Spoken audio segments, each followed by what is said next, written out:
நல்லது பண்றதுக்கு அரசியலுக்கு வாங்கடா, கொள்ளை அடிக்கிறது கொலை பண்றதுக்கு அரசியலுக்கு.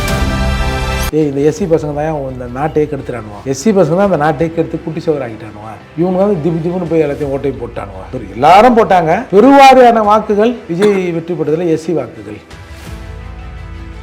நான் வந்து ஸ்டாலினை முதல்வராக்குவேன், அடுத்து உதயநிதி முதல்வராக்குவேன், அப்புறம் உன்னை எப்படி இந்த மக்கள் பார்ப்பாங்க? திருமாவளவன் நேரடியாக சொல்றாருல, நான்லாம் உன்னை வந்து PhD படிக்க வச்சிருக்கிறேன், LKG விஜய் அவங்ககிட்ட போயிடாதீங்கப்பா, என்னுடைய விடுதலை சிறுத்தைகள் என்னுடைய தொண்டர்கள் நடிகர் மோகத்துல போக மாட்டாங்கன்னு நான் நினைக்கிறேன், இப்படி போயிட்டீங்களே அப்படின்னு அவரே புலம்புறாருல. இதுக்கு என்ன காரணம்? நீங்க பொதுவா பட்டியல் சமூகத்து மக்கள் வந்து மேல வந்துடக்கூடாதுன்றதுல இவங்க உறுதியா இருப்பாங்க. அப்படி நீங்க அவங்க கூட நீ என்னை ஆக்க மாட்டேன், என்னை ஆக்க மாட்டேறியா, என்னை ஆக மாட்டீங்களேன்னு சொல்லி பொது வழியில் கேட்கணும். உன் சமூகம் ஒன்று நம்பணும். இதுவும் வேங்கவே இல்லை. நீங்கள் வந்து சார் குற்றவாளியை நீ கண்டுபிடிக்கலாம் கூட பரவாயில்ல, இவன் தான் குற்றவாளின்னு எவன் பாதிக்கப்பட்டானோ அவன் மேலே கேஸ் போடுறதுங்கிறது எவ்வளோ பெரிய ஒரு அட்ராசிட்டி. இது வந்து அரசு சாதிப்பாக்கம் தானே.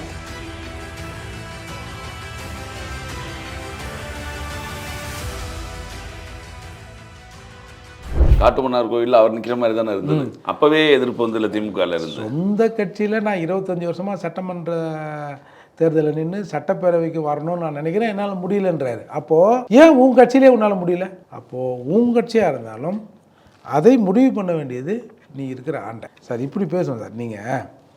நீங்கள் வந்து திருமாவளவன் ஒரு கூட்டணி தலைவர், அதை விட்டுருங்க. இப்போது திமுக அதிமுக இது போன்ற கட்சிகளில் யார் வந்து ஒரு பட்டியல் சமூகத்தில் இருக்கிறவர் இவர் முன்னணி தலைவர்களில் ஒருத்தராக இருக்காரு அப்படின்னு ஒருத்தரை சொல்லுங்க பார்ப்போம். திமுக அதிமுக சொல்லுங்க பார்ப்போம். ராசா இருக்கு. ராசா வேற ஒரே ஒரு ஆள் தான் வந்து திமுகவில் இருக்காரா? ராசாவோட உறவுங்கிறது அது வேற, நம்ம அதுக்குள்ளே போகல. சரி, அப்படியே நீங்கள் ராசாவை கணக்கு பண்ணாலும் ராசா திமுக எடுக்கிற பல முக்கிய முடிவுகளில் ராசாவும் ஒரு முக்கிய நபர், இவரோட கருத்தும் அங்கே பரிசீலனை செய்யப்படும் நிலை இருக்கா? இல்லை. அப்போது உங்கள் கட்சியில் ஏகப்பட்ட பேர் இருக்கான். அப்படி இருந்தும் அதுலேருந்து ஒரு ஆளுக்கு ஒரு மதிப்பு தர மாட்டீங்க. நீங்கள் வந்து ஆதிரான நலத்துறை தவிர வேறு எதுவும் உங்களால் கொடுக்க முடியல. ஒரே ஒரு போனதில் உயர்கல்வித்துறை அமைச்சராக ஒருத்தரை போட்டு உயர்கல்வித்துறை அமைச்சர் கொடுத்துட்டோம், KV செழியன்றவர் போட்டு, பத்தியா நாங்கள் எப்போ கொடுத்தோம் பத்தியா ஆட்சி முடிகிற நேரத்தில். அது மட்டும் இல்லாமல் உதயநிதி பொறுப்பேற்ற பிறகு உதயநிதி காலில் விழுந்து கும்பிட்டுவர் தான் இவர். அது எல்லாத்தையும் எல்லாம் டிவியெல்லாம் மீடியாக்கெல்லாம் நம்ம பார்த்தோம். அப்போது இதை கொடுத்துட்டு நீங்கள் இவ்வளவு தம்பட்டம் அடிக்கிறீங்கள. அப்போ நீங்கள் பொதுவாக பட்டியல் சமூகத்து மக்கள் வந்து மேலே வந்துடக்கூடாதுன்றதில் இவங்க உறுதியாக இருப்பாங்க. அப்படி நீங்கள் அவங்க கூட நீ என்னை ஆக்க மாட்டேன், என்னை ஆக்க மாட்டேறியா, என்னை ஆக்க மாட்டீங்களேன்னு சொல்லி பொது வழியில் கேட்கணும். உன் சமூகம் ஒன்று நம்பணும். ஏன்பா நம்மளாம் ஆகக்கூடாதாப்பா, நம்ம என்னப்பா வந்து கிட்டத்தட்ட 20-22% இருக்கணும், ஏன் நம்ம ஆகக்கூடாது அப்படின்னு மக்கள் மனதில் சார் அந்த சிந்தனையை விதைக்கணும். இல்லை, தமிழ்நாட்டை பொறுத்த வரைக்கும் இந்த பட்டியல் சமூகத்தினரும் மிகப்பெரிய செல்வாக்கு கொண்டவர் திருமாவளவனாக இருக்கார். திமுகவும் அவருடைய வாக்கை ரொம்ப நம்பினாங்க.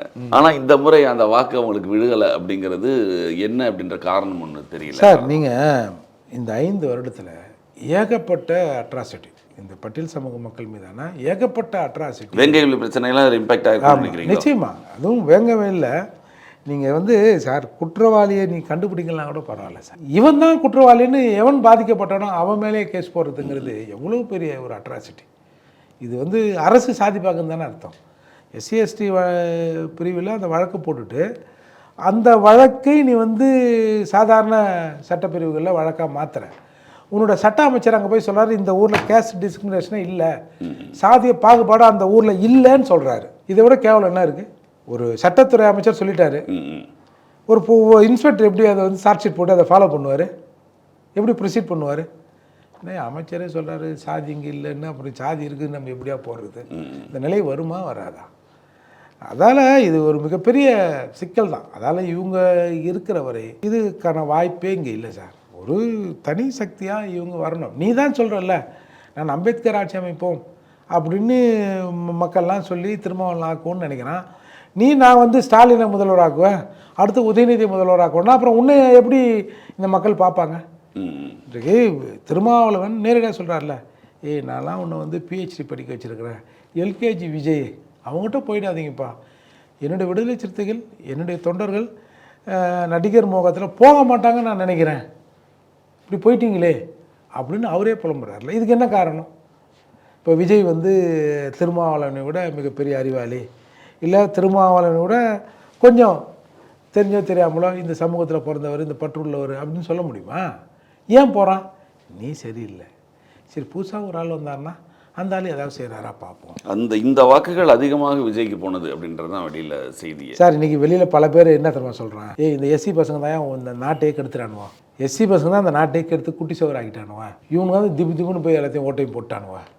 எல்லாரும் போட்டாங்க. பெருவாரியான வாக்குகள் விஜய் வெற்றி பெற்றதில் எஸ்சி வாக்குகள் அப்படின்னு பல பேர் வந்து சோஷியல் மீடியாக்களில் இந்த ஊரையே கெடுத்து விட்டீங்க, தமிழ்நாட்டையே கெடுத்து விட்டீங்க அப்படிலாம் போடுறாங்க. அப்படிலாம் இல்லை சார். இவன் பாதிக்கப்பட்டிருக்கான், எவனாவது ஒருத்தன் ரிலீவ் பண்ணுவானா? திடீர்னு ஒரு கை வருகிற போது சரி இந்த கை நம்மளை தூக்கி விட்றாதா? சினிமாவெல்லாம் வந்து நல்லா நடிக்குது, நல்ல சமதர்மம்லாம் பேசுது, ஒடுக்கப்பட்ட இது அடித்தட்டு மக்களுக்காக நிற்கிற மாதிரிலாம் சீன்லாம் வருது அப்படின்னு ஒரு நப்பாசை. அந்த நப்பாசை ஏன் வருகிறது? ஏற்கனவே இருக்கிறவர்கள் மீது இருக்கிற நம்பிக்கை இன்மை தானே காரணம் அதுக்கு.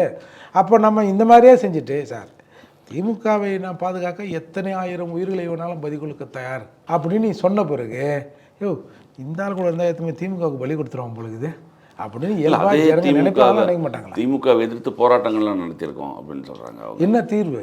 என்ன போராட்டம்னா வேங்கை விலை பிரச்சனைக்கு நாங்கள் வேங்கை வயலில். ஆமாம் சார், இப்போ வேங்கை வயலில் இப்போ எல்லாரும் தான் போனோம். இப்போ நாங்கள் போனோம், எங்கள் பங்குக்கு நாங்கள் செஞ்சோம். அந்த பைப்புக்கெல்லாம் மாற்றி ஒரே பிரச்சனை பண்ணி அதெல்லாம் மாற்ற வச்சோம் சார். எல்லாரும் அவங்க ஸ்ட்ரென்த்துக்கு பண்ணாங்க. திருமாவளவன் கேட்டால் முதல் ஆர்ப்பாட்டம் நாங்கள் தான் பண்ணோம். எங்கே பண்ணீங்க? புதுக்கோட்டையில் பண்ணீங்க. சரி, என்ன டிமாண்ட் வச்சிங்க? உண்மை குற்றவாளிகளை கண்டுபிடிக்கணும்னு சொன்னீங்க. சரி, இன்றைக்கி வந்து எஃப்ஐஆரை மாற்றி போட்டு அந்த தண்ணியை குடித்தவங்களே அக்யூஸ்டுன்னு சொல்லிட்டு சார்ஜ் ஷீட்டை போட்டிருக்காங்க. இப்போ இவங்க தான் உண்மை குற்றவாளி நீங்கள் ஒத்துக்கிறீங்களா? சொல்லுங்கள். ஏன் அப்போவே இதை வந்து ஒரு சிபிஐ விசாரணைக்கு வேணும்னு அந்த ஊர் மக்கள் சொல்கிறாங்க, பரவாயில்ல எல்லாரும் சொல்கிறாங்க. சொல்லுங்கள். ஆம்ஸ்டாங் படுகொலையில் எல்லாரும் கேட்டாங்க சிபிஐ விசாரணை வேணும். மாயாவதி ஒரு படி மேலே வந்து சொன்னாங்க, மாநில அரசு அதாவது திமுக அரசு இந்த கொலையில் இல்லைன்னா சிபிஐ விசாரணைக்கு உத்தரவிடணும்னு சொன்னாங்க. ஒரு அஜித்குமார் கோவில் காவலாளிக்கு அதுக்கு சிபிஐ விசாரணைக்கு உத்தரவிடுறாங்க. அதை ஒத்துக்கிற கவர்மெண்ட்டு ஒரு தேசிய கட்சியின் மாநில தலைவரை கொண்டுட்டாங்க. அதுக்கு வந்து சிபிஐ விசாரணை நீங்களே உத்தரவிட்டுக்கணும். நீங்கள் உடலை வந்து பிஎஸ்சி சாரா நீதிமன்றம் போகிறாங்க. நீதிமன்றத்தில் சிபிஐ விசாரணை உத்தரவிடப்படுகிறது. நீதிமன்றமே சொல்லிடுச்சு. ஏன் அதுக்கு வந்து பயங்கர காஸ்ட்லியான அட்வொகேட்லாம் வச்சு இல்லை நாங்களே நல்ல நாள் தான் விசாரணை பண்ணுறோம், சிபிஐ தேவையில்லைன்னு எதுக்கு சுப்ரீம் கோர்ட்டில் போய் நிற்கிறீங்க? அப்போ இதையெல்லாம் இந்த மக்கள் பார்க்குறாங்கல்ல. அவர் மனைவிக்கு கூட அதிமுக சீட்டு கொடுத்தாங்க. இப்போ இதே வந்து அதே ஒரு பேச்சை வந்தது, விடுதலை சிறுத்தைகளில் கொடுத்துருக்கணும் அப்படின்ட்டு. அதை விட கொடுமை வந்து அந்த அம்மா நின்ன உடனே அதுக்கு நாங்கள் ஆதரவு. சமூக மக்களும் சரி, ஒரு ஜனநாயகத்தை நேசிக்கிற சாதாரண மக்களும் சரி, அந்த படுகொலையை யாரும் ஏற்றுக்கவே மாட்டோம். அவ்வளோ கொடூரமான படுகொலை. அதன் மீது நடத்தப்பட்ட விசாரணைகள், அப்புறம் அதை தொடர்ந்து நம்ம போலீஸ் செஞ்ச விசாரணை எல்லாத்து மேலேயும் ஒரு அதிருப்தி இருந்த நிலையில் கோர்ட்டு வந்து சிபிஐக்கு உத்தரவிடுது. நீங்கள் அதை மறுக்கிறீங்கன்னா அப்பேற்பட்ட ஆளுக்கு போய் அதே தொகுதியில் நின்று ஓட்டு கேட்டால் இந்த ஜனங்க என்ன சார் பண்ணுவாங்க? இது நீ என்ன வேணாலும் செய்வேன், உன்னை நாங்கள் நம்பணுமா? அந்த மாதிரி நம்பிக்கைக்குரிய விதமாக நீ ஒன்றுமே பண்ணலையே. அப்படிங்கிறதால தான் இந்த மக்கள் வந்து அந்த போய் ஓட்டு போட்டாங்க. அதான் நீங்கள் சொன்ன மாதிரி இந்த வாக்குகள் பெருவாரி ஆனால் முதலே கணிச்சாங்க இந்த வாக்குகள் பூரா அங்கே தான் மாறப்போகுது அப்படின்னு. விடுதலை சிறுத்தைகள் வாக்குகள் பூரா அங்கே மாறுது. முதல் மாநாட்டில் அம்பேத்கர்னு பேரை சொன்னவுடன் 3 நிமிடம் ஆச்சு கைத்தட்டல் அடங்குவதற்கு. விஜய் மாநாட்டில் அதுக்கு என்ன அர்த்தம்? இப்போ அம்பேத்கர் பேரை சொன்னால் எல்லோரும் கைத்தட்டுவாங்களா? இதை ஒருத்தர் 2 பேர் தட்டலாம். பெரும்பாலும் யாரும் அதை ஏற்றுக்கிற பக்குவம் இன்னும் தமிழகத்தில் வரல. அம்பேத்கர் ஒரு பொது தலைவருங்கிற சிந்தனை யாருக்கும் வரல. இப்போ எங்காலங்களும் சொல்லுவான், அம்பேத்கர் எங்கள் தலைவர்னு. அப்போ அவங்க தலைவராம்பா கொடுப்பா அப்படின்னு அவங்களும் பொதுமக்களும் அந்த மாதிரி சாதாரண மக்களும் அம்பேத்கர்னால் அது புழு கோட்டு போட்டுருப்பாரு, இது அவங்க தலைவர்ன்ட்டாங்க. ஆனால் அம்பேத்கர் அந்த மாதிரிலாம் சிந்திக்கலன்னு வச்சிங்களேன். எல்லாருக்குமான தலைவர் தானே அவர். அப்போவே இது வந்து ஒரு சிக்கலை திருமாவளவன் மனதில் ஏற்படுத்துச்சு. அப்போ அதிலிருந்தாவது கொஞ்சம் ரியாக்ட் பண்ணி இந்த மக்களுக்காக சில விஷயங்களை செஞ்சுருந்தாருன்னா இன்றைக்கு விஜய் ஆட்சி அமைச்சிருக்க மாட்டார். இந்த மக்கள் பெரும்பான்மையாக ஓட்டு போட்டிருக்க மாட்டாங்க.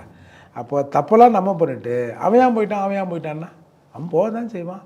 இன்றைக்கி போயிருக்கான், விஜய் பின்னாடி எல்லோரும் ஓட்டு போட்டதாக சொல்கிறோம். கொஞ்ச நாள் பார்ப்பாங்க. இப்போ இந்த ஆட்சியிலும் சில அட்ராசிட்டி நடக்குது, விஜய் ஒன்றுமே செய்யலைன்னா திரும்பவும் அடுத்து எவனா ஒருத்தன் வரான்னு வச்சுங்க புதுசாக ஓடத்தான் செய்வாங்க. அது மக்கள் மேலே தப்பு இல்லையே.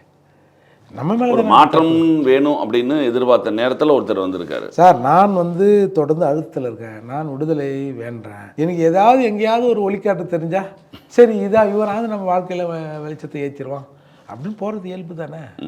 அப்போ நீங்கள் அதுக்கான உங்களோட அதாவது 2 திராவிட கட்சிகளும் செய்த தவறு புதுசாக ஒருத்தருக்கு வழி விட்டுருச்சு. ஆமாம், அப்படி சொல்லலாம் இல்லையா? 2 திராவிட கட்சிகள் இருந்த விட திராவிட கட்சிகள் ஹோல் அத்தாரிட்டி திமுக தானே. ஆமாம், திமுக மீது இருக்கிற வெறுப்பு தானே ஒன்றும். ஆமாம், அதிமுக முழுக்க திராவிட கட்சின்னு சொல்ல பேர் இருக்கு, ஆனால் அப்படி சொல்ல முடியாது. அவர் எடப்பாடி கிட்ட போய் திராவிடங்க அது யாருன்னா படிச்சவங்கிட்ட அவரே சொல்லிட்டாரு அப்படின்னு அவரே சொல்லிட்டாரு. அதால் இந்த திராவிட சித்தாந்தம் அழியக்கூடாது, திராவிட சித்தாந்தத்தை காப்பதற்கு எனக்கு பின்னால் இது என்ன ஆகும்னு பார்த்தேன். ஸ்டாலின் இருக்காருன்னு வந்து நம்ம வைகோ சொன்னார்ல, திராவிடத்தை காப்பாற்றுறது தானே. திராவிடத்தை காப்பாற்றுவதற்கு ஸ்டாலினுக்கு பிறகு உதயநிதி இருக்காரு அப்படின்னு சொல்கிறாங்க இல்லையா. அதால் முழுக்க இது வந்து திமுக மீது இருக்கிற எரிச்சல் தான் சார். அதிருப்தின்றதை விட எரிச்சல் தான். அதிருப்தினா இவ்வளோ கடுமையாலாம் இருந்திருக்காது, கொஞ்சம் பேர் அதிருப்தி இருப்பான். எரிச்சல் தான் எல்லாருமான விஷயமா மாறி நிற்கிது இன்னைக்கு. எப்படி 96ல் நடந்ததோ, ஜெயலலிதா அவங்களுக்கு நடந்ததோ, 2011 திமுக நடந்தது, மீண்டும் அது திருப்பி வந்திருக்கு இல்லையா. எப்படி இருந்தாலும் இல்லை, இவங்களும் கொஞ்சம் நெறிப்படுத்தி ஆட்சியை செஞ்சுருக்கலாம் திமுக. நீங்கள் வந்து எங்கள் விஷயம்னு இல்லை, பொதுவாகவே எல்லா விஷயங்களையும் இங்கே வந்து இப்போ இன்றைக்கி வந்து ஒரு 717 கடையை நம்ம எடுக்கிறதா சொல்லியிருக்காரு. நீங்கள் கொஞ்ச நாளைக்கு முன்னாடி ஒரு செய்தி வந்ததை பார்த்துருப்பீங்க. இந்த ரயில்வே ஸ்டேஷன் இருக்குல்ல, ரயில்வே ஸ்டேஷன் பக்கத்திலே ஒயின் ஷாப் பல இடங்கள் இருக்குது. அதை வந்து எடுக்க சொல்லி பல முறை அரசுக்கு வந்து ஆர்பிஎஃப் வந்து அறிக்கை அமைச்சிருக்கு. இந்த ரயில்வே ஸ்டேஷன் பக்கத்தில் இருக்கிறதால குடிச்சிட்டு அப்படியே வந்து ட்ரெயினில் ஏறிடுறான், அதால் சில சட்டத்துக்கு புறமான வேலையெல்லாம் ட்ரெயினில் நடக்குது அப்படின்னு ஆர்பிஎஃப் பல முறை தமிழக அரசுக்கு அறிவுறுத்தியும் நீ எடுக்கலைன்னா அப்புறம் என்ன சார் நீ. இப்போ இன்றைக்கி நெடுஞ்சாலைகளில் கடை வைக்கக்கூடாதுன்னு சொன்னதுனால வச்சாங்க. அது வந்து பாமக வந்து சொல்லிச்சு, கோர்ட் நீதிமன்றத்துக்கு போய் ஒரு உத்தரவு வாங்கிட்டு வந்தோடனே ஒன்று பின்பக்கமாக வாசலை வச்சுட்டாங்க. இப்போ இத்தனை கடைகள் குறைவதால் வந்து ஒன்றும் பெருசாக வியாபாரம் குறைஞ்சது போகிறதில்ல. 2 கிலோமீட்டரில் வாங்குறவன் 3 கிலோமீட்டர் வாங்க போகிறான், 4 கிலோமீட்டர் போய் வாங்குவான். 2 கிலோமீட்டர் 2 இடத்துல செக் போஸ்ட் இருக்கும், மாட்டிருப்பான். 4 கிலோமீட்டர் 4 இடத்துல செக் போஸ்ட் இருக்கும். இது அரசுக்கு ஒரு வகையில் வருமானம் தான். ஐயோ நான் வீட்டு பக்கத்தில் இருந்தால் வாங்குவேன், வீட்டு பக்கத்தில் இல்லைன்னா நான் வாங்க மாட்டேன் அப்படிலாம் எவனும் யோசிக்க மாட்டான். சரி, ஒரு மேனக்கட்டு ஒரு ஆட்டோவோ ஒரு நடந்தோ சரி போகிறது தானே மிச்சம், வரும்போது எப்படியோ போதில் உருண்டு பிறண்டு வந்துட போகிறோம் அப்படின்னு போகிறவங்களும் இருப்பாங்க. பூரண மதுவிலக்கு தான் வந்து இதற்கு ஒரே தீர்வாக இருக்கும். இப்போ இந்த கொரோனா காலத்தில் வந்து கடையெல்லாம் மூடி இருந்தாங்க, எவனா போய் தேடி கதவு தட்டினானா என்னவோ ஒருத்தன் 2 பேரும் அங்கே பழகிடும். இப்போ நீங்கள் நீண்ட இடைவெளிக்கு பிறகு கருணாநிதி வந்து திரும்பவும் இந்த சாராய கடைகளை திறக்க முற்பட்ட போது ராஜாஜி நேரடியாக போய் ஒரு தலைமுறை குடிக்காம இருந்திருக்குது, திரும்பவும் அவங்களுக்கு குடிவாசத்தை காட்டி கொடுத்துறாத கருணாநிதி அப்படின்னு கேட்டதெல்லாம் வரலாறு இருக்குது இல்லையா. அதால் நாம் படிப்படியாக இவங்க மூடுவோன்னு எல்லாரும் சொன்னாங்க, இவங்க முதல் படி மூடி இருக்காங்க. இது எந்த அளவுக்கு சக்ஸஸ் ஆக போகுது அப்படிங்கிறத நாம் வந்து பார்க்கணும். ஏன்னா இந்த துறைக்கு அமைச்சர் வந்து ஆதவ அர்ஜுன். உங்களுக்கு ஆதவ அர்ஜுனை பற்றி நம்ம சொல்ல வேண்டிய அவசியமே இல்லை, தமிழ்நாட்டுக்கு எல்லாருக்குமே தெரியும். அவங்க வந்து கையில் எடுப்பாங்களா கோணியில் கட்டி அடிப்பாங்களான்னு, அதை இப்போ நம்ம பொறுத்து இருந்து தான் பார்க்கணும். பட் இருந்தாலும் இந்த இனிஷியேட் வந்து ஒரு மக்களுக்கு வந்தவனே விஜய் மூட்டார்ப்பா அப்படிங்கிற ஒரு சிந்தனையை இன்றைக்கி ஏற்படுத்தியிருக்கு. சார், இப்போது தமிழகத்தை பொறுத்த வரைக்கும் ஒரு புதிய ஆட்சி வந்திருக்கு. அந்த புதிய ஆட்சியை பல பேர், அதாவது விஜய் தலைமையில் இருக்கிற ஆட்சியை பலர் கொண்டாடுறவங்க தனியாக இருந்தாலும் பல பேர் கொண்டாடாவிட்டாலும் திமுக ஆட்சியை விட்டு போனதில் பல பேர் சந்தோஷமாக இருக்காங்க. ஏன் அப்படின்னா அது நடைபெற்ற பல்வேறு செயல்கள். ஆனால் அவங்க மிகப்பெரிய தைரியமாக இருந்தாங்க. நம்ம 200 சீட்டில் ஜெயிச்செல்லாம் நிறைய திட்டங்கள் நாங்கள் செஞ்சோம், அது மக்களிடம் போய் சேர்ந்துருக்கு அப்படின்னு. அதையும் மீறி இவர்கள் இப்படி இவ்வளவு தோல்வி எழுதுறதுக்கு என்ன காரணம்னு நினைக்கிறீங்க? நீங்கள் சொன்ன மாதிரி பெரிய திட்டங்கள்லாம் செஞ்சோம், அதை தாண்டி ஒரு 10,000 கோடி நாங்கள் இதற்கான ப்ராஜெக்ட் வேல்யூ 10,000 கோடி செலவு பண்ணி எலெக்ஷனுக்கு. ஆமாம், 10,000 கோடி செலவு பண்ணி நாங்கள் தோற்றுருவோமா அப்படின்ற மாதிரிலாம் செய்திகள்லாம் நீங்கள் பார்த்துருப்பீங்க. அவங்க அந்த ஸ்டாட்டிஸ்டிக் நிறுவனத்தை வச்சு பண்ணதாலாம் வந்தது. அதில் தான் அவங்க வந்து இருந்தாங்க. பொதுவாக இந்த தேர்தல் முடிவுங்கிறது யாருமே எதிர்பார்க்காது. இன்றைக்கி வெற்று வாகை சூடி இருக்கிற விஜய் அவர்கள் கூட இப்படி நம்ம ஜெயிப்போமா இன்னைக்கு மெஜாரிட்டியை நிரூபிச்சாச்சு நினச்சிருக்க மாட்டார் சார். விஜய் கடைசி நாள் ஓட்டு போடுகிற வரை காங்கிரஸ் தன் கூட வந்துடும், இல்லை வேறு ஏதாவது கட்சிகள் இந்த தீய சக்தியிடமிருந்து வேறு கட்சி ஏதாவது கூட்டணியிலேருந்து வந்துடும் தான் அவர் நினச்சார். அதுக்கு என்ன அர்த்தம்? அவருக்கு இந்த அளவுக்கு வரும் என்ற கான்ஃபிடன்ஸ் யாருக்குமே இல்லை. இப்போ பல கருத்து கணிப்பு நிறுவனங்கள் கூட விஜய் ஒன்றும் பெருசாக வந்துடுவாரலாம் இன்னும் சொல்லலையே. போட்டிங்கிறது திமுகவை பிடிக்கலன்னா அதிமுகவுக்கு போட்டுருவாங்க மக்கள் அப்படிங்கிற ஒரு மனநிலையில் தான் இருந்தாங்க. பட் ஆனால் திமுக என்கிற அந்த 5 ஆண்டு கால ஆட்சியில் ஏற்பட்ட அதிருப்தி கண்ணாமண்ணு எல்லாரையும் சாச்சிடுச்சு. ஆனால் வெளியில் தெரியல அவ்வளோ பெரிய அதிருப்தி, அலையா அடிக்கிற மாதிரி தெரியல இல்லையா சார்? இவங்க வந்து கிட்டத்தட்ட ஒரு 30,000க்கு மேற்பட்ட வாட்ஸ்அப் குரூப் வச்சுருக்காங்க. நீங்கள் ஆரம்பத்திலே பார்த்தீங்கன்னா விஜய் வந்து ஒரு புதிய ஃபோர்ஸாக வராருன்னு நம்ம நாட்டில் இல்லை, வெளிநாட்டில் இருந்து பக்கத்தில் இருக்கிற ஒரு கண்ட்ரிலேருந்து ஒரு 30,000 பேர் 40,000 பேர் ட்வீட் போட்டதெல்லாம் நம்ம பார்த்தோம், ப்ரொமோட் பண்ணதை பார்த்தோம். அன்றைக்கே வந்து அப்போ இதுக்கு என்ன அர்த்தம்? இப்போ இவ்வளோ பேர் வந்து வெளிநாட்டில் பங்களாதேஷில் வந்து விஜய்க்கு ஆதரவா? இவங்க ஒரு செட்டப்பை உருவாக்குறாங்க. நீங்கள் ஒரு எஸ்எஸ் சந்திரன் படம்னு நினைக்கிறேன், அந்த படத்தில் அவர் பொலிட்டிஷியனாக இருப்பார். ஏதாவது பேசுனாருன்னா டேப் ரெக்கார்டரில் இந்த கைத்தட்டுற மாதிரி ஒரு சவுண்டு வச்சுருப்பாங்க. பேசிட்டு டக்குன்னு அதை போடுவார். உடனே கைத்தட்டல் சத்தம் கேட்ட உடனே ஜனங்க யாரோ கைத்தட்டுறாங்கன்னு சொல்லிட்டு கூட இருக்கிறவனும் எதிரில் நிற்கிறவனும் கைத்தட்டோம். அந்த மாதிரி இவங்க திட்டமிட்டு அதில் வந்து நம்ம வந்து தாவேக்காவை இந்த டெக்னிக்கலை சரியாக பயன்படுத்தி இருக்கிறார்கள் அப்படி தான் நம்ம சொல்லணும். ஏன்னா அதற்கு உதாரணம் ஒரு பொண்ணு சொல்லுது, அரசாங்கத்தில் பணம் இல்லை, பணம் இல்லைனா என்ன, எங்கள் அண்ணன் அவர் வீட்டிலேருந்து கொடுத்துருவாரு அப்படின்னு ஒரு படித்த புள்ள சொல்லுது. இதை விடமா அப்புறம் நான் அக்காவாக இருக்கிறேன் தங்கச்சியாக இருக்கிறேன், சரி அது ஒரு எமோஷனலில் சொல்கிறாங்க. சில பெண்கள் தன் கணவரை வைத்துக்கொண்ட என் புருஷனை விட விஜயை தான் எனக்கு பிடிக்கும், சரி அதெல்லாம் கூட ஒரு எமோஷன் ஒரு நடிகர். ஏன்னா இது ஒன்றும் தமிழ்நாட்டுக்கு புதுசு இல்லை. ஏன்னா ஒரு 50-60 வருஷம் கழிச்சும் தமிழ்நாடு மக்கள் இப்படி தான் இருக்கிறாங்க அப்படின்னு நாம் வந்து நினைக்க வேண்டியிருக்கு. ஒரு காலத்தில் வந்து எம்ஜிஆரின் திரை போஸ்டர்களை கிழிச்சு வந்து செவுத்துலேருந்து கிழிச்சின்னு வந்து கீழே போட்டு பெண்கள் மேலே படுத்துப்பாங்க, மேலே படுத்துப்பாங்க, நைட்டில் தூங்குவாங்க. வேற எதுவும் ஆமாம், நாம் பார்த்தது எம்ஜிஆர். அப்போது அந்த மாதிரி இருந்த தமிழ்நாடு இவ்வளவு கல்வி வளர்ச்சி, இவ்வளோ ஐடி பார்க்கு, இவ்வளவு டெக்னாலஜி வளர்ந்த பிறகும் இன்னமும் தற்கூறிகளாக தமிழ்நாட்டில் 80% மக்கள் இருக்கிறார்கள் என்பதை நாம் புரிஞ்சுக்கொள்ளணும். இல்லை அட்லீஸ்ட் ஒரு பாதிக்கு பாதியாவது ஒரு 35% ஓட்டு வாங்கியிருக்காருல்ல, அதில் பாதி பேர் வந்து இந்த மாதிரியான ஒரு சிந்தனையில் தான் இருக்கிறாங்க அப்படின்னு தான் நாம் எடுத்துக்கணும். அதால் இது வந்து யாருமே எதிர்பார்க்காது. அப்படி இருக்கிற போது இன்றைக்கே அதை வைத்துக்கொண்டு அவர்கள் ஒரு ஆட்சி அமைச்சிருக்கு. இல்லை டிஎம்கே லாஸ்ட் அந்த கடைசி நேரத்தில் கூட சில முயற்சிகள்லாம் பண்ணாங்க அப்படின்ற மாதிரி தகவல் வந்து அதிமுகவோடு சேர்கிற மாதிரி முயற்சிகள்லாம் கூட இவர் வந்துடக்கூடாதுங்கிறதுக்காக அதிமுகவோட இணையலாம், அவங்க 2 பேர் சேர்ந்து ஆதரவு கொடுக்கலாம் அப்படின்லாம் ஒரு தகவல் வெளில வந்து. இது வந்துங்க ஒன்றும் திராவிடத்துக்கு எதிரான மனநிலையெல்லாம் இல்லைங்க. இப்போ இன்னைக்கு இவனுக்கு தான் நம்ம விவரமே தெரிலன்றமே. இவன் என்னத்த திராவிடம் தமிழ் தேசியம் வந்து இந்திய தேசியம்லாம் பார்த்துருப்பான். இவனுக்கு தேவை ஒரு இமேஜ் வந்து விஜய், அவ்வளோதான். இதில் வந்து இவங்க என்ன நினச்சாங்க, இது திராவிடத்துக்கு எதிரான சித்தாந்தமாக போயிடுச்சுன்னா நம்ம இந்த ஒரு 5 வருஷம் கழிச்சு திரும்ப ஒரு எலெக்ஷன் வருதுன்னு வச்சுங்களேன், இதுலேயும் நாம் தோற்றுருவோமோ, தோற்று போயிட்டா நம்ம என்ன பண்ணுறது, திராவிடம் இது ஒரு அழிஞ்சிருமோ அப்படின்னு சரி எதிரிக்கு எதிரி நண்பன்ற மாதிரி ஒரு மூவ் பண்ணியிருக்கிறாங்க. பட் அந்த மூவ் வந்து நேரடியான தலைவர்கள் மத்தியில் நடக்கலைங்க.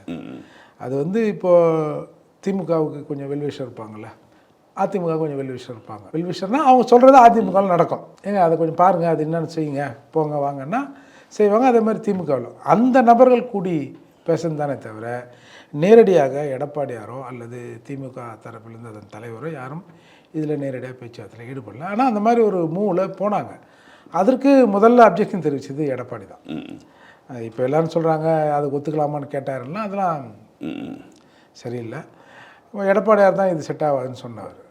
அதுக்கப்புறம் தான் இந்த அடுத்த மூவ் நடந்து இன்றைக்கி சரிபாதிக்கு மேலே பிளவு பண்ணிட்டாங்கல்ல, 22 பேர், இந்த பக்கம் ஒரு 25 பேர். அப்போது இதுதான் இன்றைக்கி வந்து நம்ம சார் நான் பார்த்த வரைக்கும் இந்த 5 ஆண்டுகளில் நாம் வந்து உதயநிதி மீது பிரேமலதா மீது ஏகப்பட்ட விமர்சனங்களை வச்சுருப்போம். ஆனால் இன்றைக்கு சட்டமன்றத்தை பொறுத்தவரை 2 பேரும் அழகாக தங்களுடைய அந்த கருத்துரையில் மிக அழகாக பேசினாங்க. பிரேமலதா பேசின நல்ல பேச்சு, நல்ல அருமையான பேச்சு. நான் உதயநிதியை விட உதயநிதி கூட பொலிட்டிக்கலாக தாங்கள் வந்து தோற்கடிக்கப்பட்டிருக்கிறோம், எங்ககிட்ட நீ மாப்பிள்ளை நீ தான், உன் சட்டை என் சட்டையா அப்படின்ற மாதிரி அவர் சொல்லிட்டார். இப்போ எங்கள் கூட்டணி தான் தீய சக்தின்னு, இந்த தீய சக்தி தான் உன்னை வந்து இன்றைக்கி ஒரு நல்ல சக்தி மாதிரி உன்னை ஆட்சிக்கு கொண்டாட வச்சுருக்கோம் அப்படிலாம் பேசிட்டு, நீ வந்து இது தொடக்கமே அயோக்கியத்தனம், நீ திருட்டுத்தனம் பண்ணியிருக்கிற அப்படின்ற வார்த்தையை பயன்படுத்தினார். அது அந்த திருட்டுத்தனம்ங்கிறது கொஞ்சம் பார்லிமெண்ட் வேர்டுன்னு சட்டமன்றத்தில் அப்படின்றதுக்காக அதை வந்து அவை குறிப்பிலேருந்து எடுத்துருக்காங்கன்னு வச்சுக்கலாம். மிக சிறப்பாக பண்ணார். நாங்கள் தான் உனக்கு முன்னோடி, நாங்கள் இல்லைனா நீ இல்லை அப்படிங்கிறத வந்து உதயநிதி பேசினார். அதை விட சிறப்பு வந்து பிரேமலதா அவர்கள் இப்படி பேசுவார்னு யாருமே நம்ம எதிர்பார்க்கல. அந்த ஒரு அந்த ரத்தன் பண்டிட்டை சேர்த்தது. ஆமாம், நீ வேணா நீ உனக்கு வச்சுக்கோ, ஒரு இளைஞர்கள் மத்தியில் நீ என்ன சொல்ல வர, இதுக்கு நீ பதில் சொல்லி ஆகணும். எப்படி வந்து அரசாங்க ஜோடிற மாதிரி தானே அரசு சிறப்பு அதிகாரினா என்ன புரிதானே? இப்போ சார் இப்போ முழுக்க ஏற்கனவே சொன்னாங்க, விஜய் வந்து லெஃப்ட்டில் படுக்கணுமா ரைட்டில் படுக்கணுமான்னு கூட ஜோசியர்கிட்ட தான் பண்ணுறாங்க. வந்து ஓரளவுக்கு கணிக்க முடியும். இவர் வந்து ஒவ்வொரு ஸ்டெப்பையும் லெஃப்ட்டு திரும்புவா ரைட்டு திரும்புவா, இப்போ லெஃப்ட்டு காலை வைக்குவா ரைட்டு காலை வைக்குவான்லாம் கேட்குற அளவுக்கு ஜோசியத்தில் வந்து ரொம்ப ஈர்ப்பாயிட்டார். அது ஒரு அழுத்தம் ஜோசியர்களுக்கு, அந்த ஜோசியருக்கு அழுத்தம்லாம் செய்தி வந்ததை பார்த்தோம். இப்போ ஒன்றும் ஜோசியம் ஒன்றும் ஆகாதது, அது தமிழகத்துக்கு எதிரானதெல்லாம் இல்லை. இப்போ நீங்கள் கருணாநிதி அவர்கள்கிட்ட சொல்லுவாங்க, கருணாநிதி அவர்கள்கிட்ட ஒரு ஜாதகத்தை கொடுத்தோம்னா அவரே கணிச்சு சொல்லிடுவார் பலன்களை. அப்புறம் என்ன அர்த்தம், அவர் ஜோசியம் படித்தவரா? அந்த ஜோசியத்தை பார்த்து கேட்டு அதில் ஒரு பாண்டித்யம் அவருக்கு வந்திருக்குது. இப்போ நீங்கள் உதயநிதி பார்த்துருப்பீங்க. உதயநிதி கையெழுத்து போடுகிற போது சட்டமன்றத்தில் போய் வந்து இப்படி பார்ப்பார், டைமை பார்க்க வேண்டிய அவசியம்னா அது சென்டிமெண்ட் அது ஒன்று. ஆமாம், நல்ல நேரம் தானே. இப்போ நீங்கள் கடைசி அமாவாசை அது அன்றைக்கி உதயநிதி பொறுப்பேற்றது. ஏன் அந்த நெருக்கடியில் போய் அன்றைக்கி போய் பொறுப்பேற்றாங்க? நல்ல நாள், இதை விட்ட வேறு நாள் இல்லை அப்படிங்கிறது தான். அப்போது எல்லாருமே ஜோசியம் பார்க்குறவங்க தான் தமிழ்நாட்டில். அது ஜெயலலிதாவிலேருந்து அம்மையார்லேருந்து சசிகலாவிலேருந்து எல்லாரும். ஜெயலலிதா அவங்களாம் வெளிப்படையாக தெரியும், இவங்க திமுகவில் தெரியாது சார். இப்போ இன்றைக்கு சோஷியல் மீடியாவில் எல்லாம் வருது இல்லை, ஒரு 10-15 ஐயர் மாதிரிலாம் நின்று கும்பகலசத்தோடு கருணாநிதி பக்கத்தில் நின்றுதும் உதயநிதி பக்கத்தில் நின்றுதும், ஏன் வந்து சாய்பாபா அவர்கள் வீட்டுக்கு வரும்போது காலத்தொட்டு கும்பிட்டதும் இது எல்லாருக்குமே தெரியுது. இப்போ வந்து நம்முடைய முன்னாள் முதல்வர் உதயநிதி ஸ்டாலின் அவர்களின் மனைவியார் எல்லா கோயிலுக்கும் போகிறாங்க, யாகம் பண்ணுறாங்க, இது எல்லாருக்கும் தெரிஞ்சு தரேன் சார். இதானே சார் சனாதனம்? ஒரு சிஸ்டம் அப்படியே பாதுகாக்கப்படணுன்றது தான் சனாதனம்னு சொல்கிறீங்க. இப்போ நான் கூட ஒரு வீடியோ பார்த்தேன், நீ வச்சுக்கிற பொட்டு சனாதனம், நீ மொண்டாட்டி கட்டிக்கிற தாலி சனாதனம், உன் மனைவி போட்டுக்கிற வளையல் சனாதனம், நீ வச்சுக்கிற அந்த சிகப்பு போட்டு சனாதனம்னு ஒருத்தர் பேசுகிறாரு. அப்போ இதெல்லாம் இதுக்குள்ளே தானே வருது. இதெல்லாம் யாரும் வந்து சுத்தமாக முடக்கிட்டு போகிறதில்லை. இப்போ வந்து வீரமணி அவர்கள் ஒரு தடவை தாலி அறுப்பு போராட்டம் வச்சார், ஏப்ரல் 14 வச்சார். அப்போ நம்ம கூட மிக கடுமையான கண்டனங்களையும் தெரிவித்தோம். நீ தாலி எடுத்து போடு, இல்லை ஒன்றுக்கு மேலே 4 தாலி கட்டிக்க, கையில் ஒன்று கட்டு, காலில் ஒன்று கட்டு, பெண்களுக்கு என்ன வந்து கழுத்தில் தான் தாலி இருக்கணுமா, இடுப்பில் கூட கட்டிக்க, ஒன்றும் பிரச்சனை இல்லை. ஆனால் அதையே ஏப்ரல் 14 அன்றைக்கி செய்கிற, அம்பேத்கர் 14 அன்றைக்கி அதை திசை திருப்புற விதமாக தாலி இருக்கிற விஷயத்தை வச்சா இது என்னமோ நாங்கள் செய்கிற மாதிரில இருக்குது அப்படின்னு சொன்னோம் இல்லையா? அப்போது அது கூட வந்து சனாதனம் அது இதுன்றாங்கல்ல. இப்போ சரி, அன்றைக்கி வந்து தாலி அறுத்தீங்க, அப்போ இன்றைக்கி வந்து தாலி கட்ட ஒத்துக்கிறீங்களா அப்படின்ற ஒரு கேள்வியும் இருக்குது இல்லையா? அதால் இங்கே ஜோசியம், ஜாதகம் பார்க்குறது, நேரம் பார்க்குறது எல்லாம் சர்வசாதாரணம். ஆனால் இதை வெளிப்படையாக பொதுப்படையாக கொண்டு வரது தான் சிக்கல். இப்போ வந்து லாட்ரி மார்ட்டின் எல்லாருக்கும் காசு கொடுத்துக்கிறாரு. திமுக வாங்காத காசா? ஒரு தடவை வந்து முதலாக லாட்ரி மார்ட்டின் மீது வழக்கு பதியப்படுகிறது. கேரள அரசு தான் ஒரு 4000 கோடி வழக்கு பதியப்பட்டோன்னே, அன்றைக்கு வந்து தமிழகத்தின் முதல்வராக இருக்கிற கருணாநிதி தமிழ்நாட்டின் அரசு தலைமை வழக்கறிஞரை மார்ட்டினுக்கு ஆதரவாக வச்சார். கவர்மெண்ட் பயந்து போச்சு. அங்கே என்னையா எங்கள் ஊரில் பிராடுதனம் பண்ணிட்டாங்கன்னு சொல்லிட்டு நாங்கள் வந்து அவரை அக்யூஸ் பண்ணுறோம், தமிழ்நாட்டின் தலைமை வழக்கறிஞர் வந்து இங்கே வாதாடினா அப்புறம் தமிழ்நாடே வந்து நிற்கிற மாதிரி இல்லை அப்படின்னு சொன்ன பிறகு அந்த வழக்கறிஞர் ராமனை திரும்ப பெற்று புதுசாக ஒரு அட்வொகேட்டை இவங்க கொடுத்தாங்கன்னு வச்சிங்களேன். அப்போது அப்பேற்பட்ட மார்ட்டின் எல்லார் பின்னாடியும் இருக்கிறாருன்னு நமக்கு நல்லா தெரியும். அப்போ ஒரு படம் கூட மார்ட்டின் ப்ரொடியூஸ் பண்ணார், இவர் கதாவசனம் எழுதினார், இளைஞன் நினைக்கிறேன். இவர் அந்த மாதிரிலாம் பண்ணாங்கன்னு வச்சுக்கலேன். அவங்க ஆக்சுவலி மார்ட்டின் வந்து இவங்க வீட்டில் சம்மந்தம் வைக்கிறேன்னு பார்த்தாங்க. அது அப்புறம் அது இடையில தடைப்பட்டு போச்சுன்னு வச்சிங்களேன். அப்போது இது எல்லாருக்கும் இதுக்கு பின்னாடி மார்ட்டின் இருக்குது எல்லாரும். ஆனால் மார்ட்டின் அவர்கள் விஜய் அவர்களின் பதவியேற்பில் முதல் வரிசையில் வந்து உட்காரும்போது தான் அது பிரச்சனையாக ஆகுது. அதை பற்றி பேசுகிறாங்க, இல்லைன்னா யாரும் பேச போகிறதில்ல. இப்போ விஜயோட இது மார்ட்டினோட மருமகன் தானே வந்து ஆதவர்ஜுனா, அப்போ 2 பேருக்கும் கனெக்ஷன் இருக்காது நம்ம சொல்ல முடியுமா? அதெல்லாம் இல்லை. இப்போ இவர்கிட்ட எது பணம், எல்லாமே அவங்க பணம் தானே. இது எல்லாமே எல்லாருக்கும் தெரியுங்க. வெளிப்படையாக கொண்டாடும்போது தான் பிரச்சனை. அப்போது எல்லாரும் ஜாதகம் ஜோசியத்தை பார்த்தாலும் அதை வெளிப்படையாக கொண்டாந்து ஒரு அரசு அதிகாரியாக அவருக்கு ஒரு முக்கியத்துவத்தை கொடுக்குற போது தான் இது கேள்வியாகுது. அந்த வகையில் பிரேமலதா இன்றைக்கி அருமையாக பேசியிருக்கேன். நீ 1000 தான் நீ உங்களுக்குள்ளே வச்சுக்க, ஏன்னா அந்த மாதிரி அதை பார்க்குறவங்க தானே உங்களுக்குள்ளே வச்சுக்க. நீ வந்து இது வெளிப்படையாக அதை கொண்டாந்து காட்டினா இது எப்படி இது? அதே மாதிரி இது ஒரு மிகப்பெரிய குதிரை பேரத்தை நீங்கள் நடத்திட்டு இருக்கீங்க. இது தமிழ்நாட்டில் அரசியலில் இந்த அளவுக்கு வெளிப்படையான ஒரு குதிரை பேரம் எப்பயுமே நடந்ததில்லை அப்படின்லாம் இன்றைக்கி பேசியிருக்காங்க. மோஸ்ட் ப்ராபப்ளி இது வந்து ஒரு நல்ல சட்டமன்றமாக தான் இருக்குன்னு நான் நினைக்கிறேன். அந்த போக்கு தான் இன்றைக்கு வெளிப்பட்டுருக்கு. 120 பேருக்கே கஷ்டமாக இருந்ததில்ல, நீ 144 மெஜாரிட்டிக்கு. ஆமாம் சார், சில நாகரிகமற்ற செயல்லாம் இங்கே நடக்குது சார். அதாவது அதிமுகவுக்குள்ளே ஒரு 2 அணியாக பிரிகிறாங்கன்னா அது அவங்களுக்குள்ள 1000 பிரச்சனை இருக்கும். நான் வந்து அதை ஏன் பிரிஞ்சிங்கலாம் இல்லை, அது நேச்சுரலாக ஒன்றுலேருந்து தானே ஒன்று வரும். அந்த மாதிரி தான் இப்போ பல குரூப்பாக உடஞ்சிது, இன்றைக்கி ஒரு குரூப்பாக உடஞ்சி தனித்தனியாக இருக்குது, சம்மந்தமே இல்லாமல் அந்த கட்சியில் பாதி இந்த கட்சியில் பாதி, தனியாக ஒருத்தர், திமுகவில் ஒருத்தர். ஆனால் இதற்கு பின்னால் நாங்கள் தான் இருக்கிறோம், இதை நாங்கள் வந்து ஊக்குவிக்கிறோன்ற மாதிரி ஒரு தரப்பை போய் ஒரு முதல்வர் பார்க்கக்கூடாது, ஒரு கட்சி தலைவர் போய் பார்க்கலாம். இந்த மாதிரி நான் வந்து வரேங்க ஆதரவு கொடுங்கன்னு ஒரு முதல்வர் படை பரிவாரங்களோடு வந்து போகிறது. ஒரு முதல் நாளே எல்லாத்தையும் பார்த்தாரு. இவர் ஸ்டாலின் பார்த்தாரு சார், அவங்கள பார்த்தது பிரச்சனை இல்லை சார். திருமாவளவன் பார்த்தாரு. இப்போ திமுகலேருந்து ஒரு குரூப் உடையுதுன்னு வச்சுப்போமே, உடையுதுன்னு வச்சுங்க. ஒரு கனிமொழி தலைமையில் ஒரு அணி பிரியுதுன்னு வச்சுங்களேன். நீங்கள் போய் ஸ்டாலின் அவர்கள் இருக்கும்போது நீங்கள் போய் கனிமொழியை பார்த்தா அது எப்படி சரியாக இருக்கும்? அது ஒரு நாகரிகமான செயல் இல்லைல்ல. ராமதாஸ் இருக்கும்போது அன்புமணியை பார்த்ததே அப்படி தானே வரும். அதாவது 2ஆக பிரிஞ்சு அப்படின்னு அது ரொம்ப நாள் வந்து பிரச்சனை நடந்து அது ஒரு நான் வேறு கட்சி ஆரம்பிக்கிறேன்ற மாதிரி அவர் போய் அது பெரிய பிரச்சனையாக இருந்தது இல்லை சார். இது நேற்று தானே சார் உடையுது. உடஞ்ச உடனே நீங்கள் போய் பார்க்குறீங்கன்னா அப்போ நீங்கள் சாதாரண ஒரு 3ஆம் தர அரசியல்வாதி மாதிரி தான் ஒரு பதவிக்காக நீங்கள் எல்லாத்தையும் செய்வீங்க அப்படிங்கிறது தான் இதில் வந்து நிரூபணமாகுது. அதை நான் சொல்ல வரேன். இந்த பிரச்சனை ஓடும்போதே திருமாவளவன் அவர்களை முதல்வராக்கிறதுக்கு முயற்சி செஞ்சான். அவரே சொல்லியிருக்காரு, ஏன் நான் துணை முதல்வர் தானே, முதல்வராகிறதுக்கு எனக்கு தகுதி இல்லை, எனக்கு எல்லோரும் துணை முதல்வர் ஆகணும்னே பேசுகிறீங்க, ஏன் எனக்கு நேரடியாக முதல்வர் தகுதி இல்லாதவனா நான் அப்படின்னு ரொம்ப ஒரு வருத்தப்பட்டுலாம் பேசினார். இப்போ இன்றைக்கா இல்லை, ஒரு 3 நாளைக்கு அதான். அதாவது இந்த வாய் தான் சொல்லிச்சு, ஏன் நான் வந்து பிரதமர் ஆகணும், இது சிஎம் ஆகணும், சிஎம்லாம் சர்வசாதாரணம். அம்பேத்கர் வந்து ஆட்சி அதிகாரத்தை கைப்பற்ற சொன்னால் நான் வந்து பிஎம் ஆகக்கூடாதா? பிஎம் ஆகும்பா உன்னை யார் வேணாங்கிறா? 2 பேர் இருக்கிறீங்க, அதில் 2 பேரில் ஒருத்தர் வந்து திமுககாரர், ஒரு ஆளை வச்சு எப்படி பிஎம் ஆக முடியும்? அப்போது அந்த மாதிரிலாம் சொன்னவர், இந்தியாவில் வந்து எந்த காலத்திலும் ஒருத்தர் வந்து மாநிலத்தின் முதல்வராக முடியாத ஒரு தலித் வார்த்தை அவர் பயன்படுத்தியது. ஒரு பட்டியல் சமூகத்திலிருந்து ஒருத்தன் சிஎம்ஏவே ஆக முடியாதுன்னார். ஆனால் இதற்கு முன்னால் இந்தியாவில் 7 மாநிலங்களில் பட்டியல் சமூகத்திலிருந்து ஆளுமைகள் அந்த மாநிலத்தை ஆண்டிருக்காங்க.